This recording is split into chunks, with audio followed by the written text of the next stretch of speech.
Acá. Ahí estamos. Bueno, entonces saludamos nuevamente para quienes nos escuchen luego.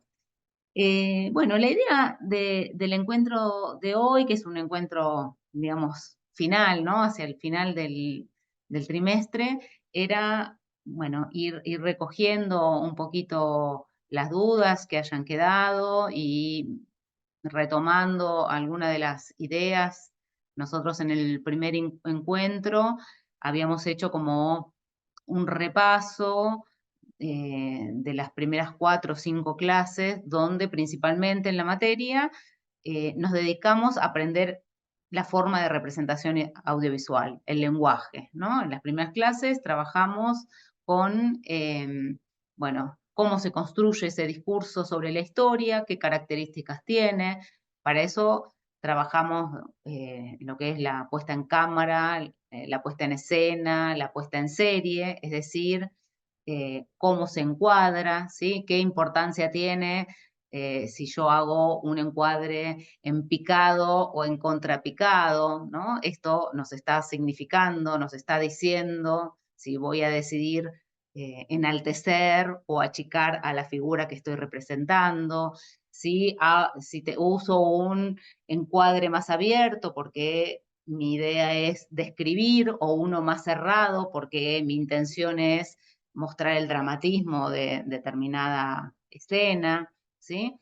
Bueno, pensar en esas decisiones acerca de, que son decisiones estéticas, acerca del tipo de encuadre, del tipo de iluminación, si voy a buscar una iluminación de tipo naturalista o una iluminación de tipo expresionista, si voy a usar el blanco y negro o voy a usar un color, o si, digamos, en qué sentido lo voy a usar, o pensar en las decisiones que tienen que ver con la banda sonora, que como sabemos no es solo eh, la música, sino son los ruidos, son los diálogos, es el silencio, etcétera. Entonces, bueno, ¿qué función tiene en determinado momento esa banda sonora?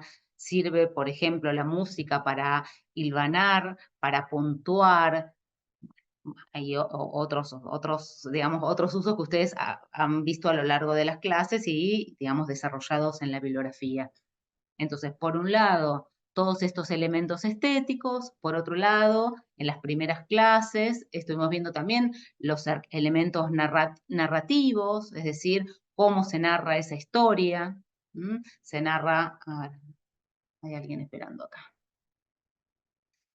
Se narra de una forma lineal, se narra con saltos temporales.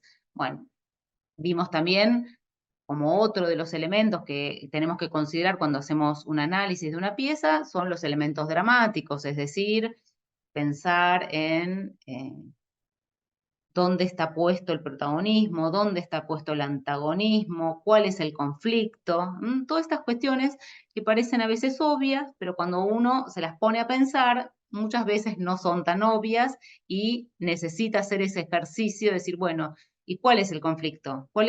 ¿Qué es lo que le impide a él, la o la fuerza protagónica lograr su cometido? Bueno, todo este primer bloque de contenidos tiene que ver con este aprendizaje de cómo construye sentido el audiovisual. A eso nosotros le sumamos otra capa de análisis que tiene que ver con la especificidad de los films históricos, tanto ficcionales como documentales. Entonces, en esa segunda capa, nosotros recurrimos a autores, a varios autores, pero quizás el más importante en cuanto a pensar la versión de la historia sea Robert Rosenstone, ¿sí?